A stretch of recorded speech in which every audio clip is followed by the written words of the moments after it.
Hi everyone, thank you for joining me. It's another Friday 5-minute make today. So today we're going to be looking at cutting a really pretty aperture and then just placing some beautiful colours behind it.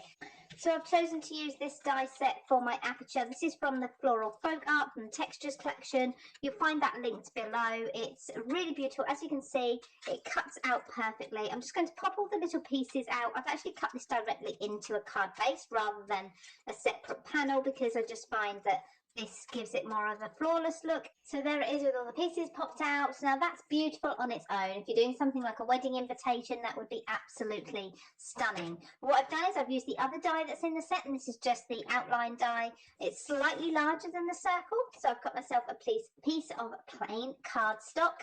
This is onto some stamping cardstock, and I'm just going to create a coloured background. So I'm going to do that with these 4 colours. So I've got Rusty Hinge, Fossilised Amber, Peeled Paint and Uncharted Mariner in the Distress Oxide range. If you don't have Distress Oxide, you can use inks, you could use Spectrum Noir inks, you know, whatever ink pads you happen to have at home. Even if you don't have ink pads, think about maybe something like your sprays instead. You could use those, and rather than going in and blending with my brushes or my foam applicators as I normally would, I'm actually going to be just swiping the ink pads. It's so much quicker to apply the ink this way. It gets a little bit messy on the fingers, but we're not worried because we're not going to see this completely. So what I tend to do is just go like that, and then I take 1 or 2 of the colours that are similar and I just roughly blend down there and give the brush a little bit of a wipe afterwards. So once that's dry, you want to layer this behind there, so you can see you've got that lovely coloured aperture just peeking through. I really love that. Now you could have this so that you put some foam on it so that it's slightly raised up. That looks really cool. Or you can just put it completely down flat. This part is up to you. I would suggest though you just put your glue around the edge of the aperture, so just around the very edge here, almost touching those little spaces, because the circle is only a few millimeters wider. There we go. And I'm just going to put a few little dots inside on some of the larger areas, just so that it doesn't kind of bulge in the middle and that it does lay reasonably flat. So placing that over the top there, just fold that down and make sure that I'm happy with the position. And again, press that down and make sure that dries fully. Now for a sentiment, I've got one of my texture sentiments here, again from the same collection, the Floral Folk Art collection. This sentiment says good vibes only. So let's just pop that out, and you'll notice that this is actually quite fine and quite detailed. So when I lay it on my panel, it's not going to show up, as you can see. So I need to put a border on that, but this die doesn't actually come with a border.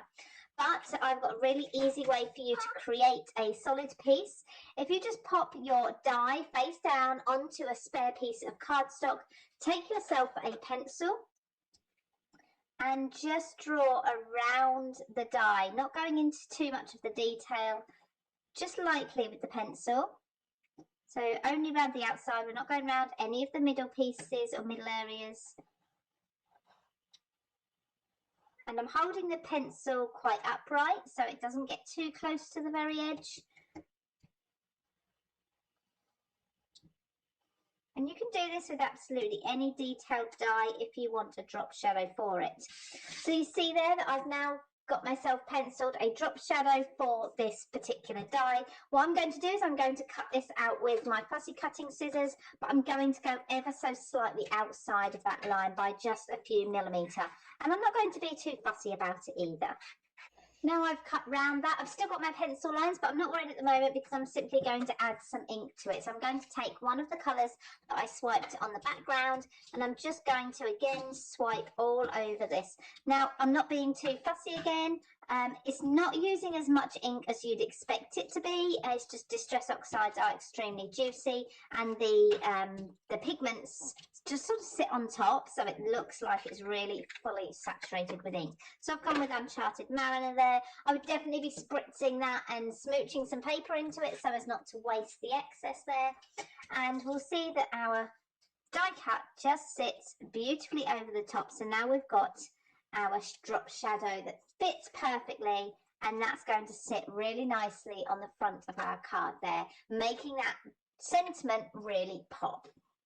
So with just a small scattering of some sequins that are colour coordinated with the green that's in the background, I've got myself a super quick card. I hope you enjoyed that tip about giving yourself a drop shadow by tracing around the die, and I hope to see you again here next week, next Friday, for another 5-minute make.